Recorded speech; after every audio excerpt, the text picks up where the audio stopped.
airplanes through history.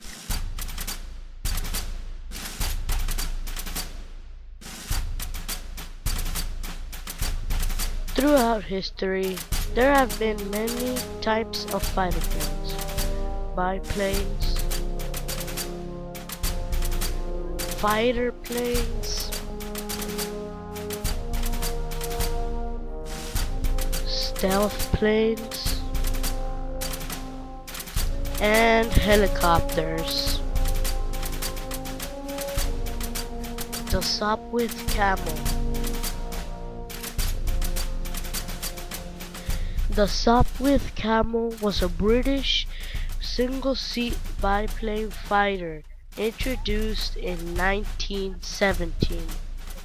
It served as a ground attack aircraft, especially near the end of the war, when it was outclassed in air-to-air fighting by newer and faster fighters.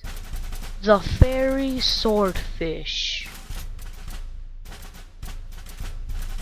It served as a torpedo bomber. It was a large biplane, and it used folding wings to save space. This aircraft entered service in 1936. The first Spitfire was made in 1938. And it first flew on May 15, 1938.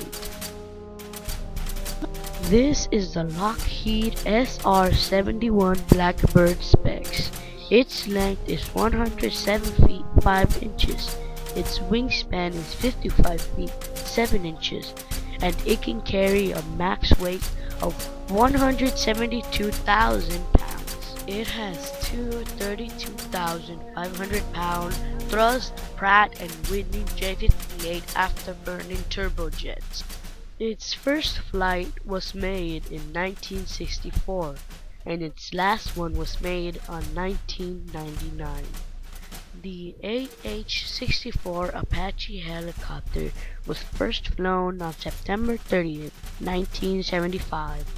It is a 4-blade, twin-engine attack helicopter with a cockpit for 2 people. The Apache is armed with a 30mm chain gun carried between the main landing gear. And finally, the F-15. It is considered the most successful modern fighter with over 100 combat victories. It has advanced medium-range air-to-air missiles in its lower fuselage corners and an internal 20mm Gatling gun. These airplanes were the most advanced in their time. They will never be forgotten. In the future though, more newer planes will be created.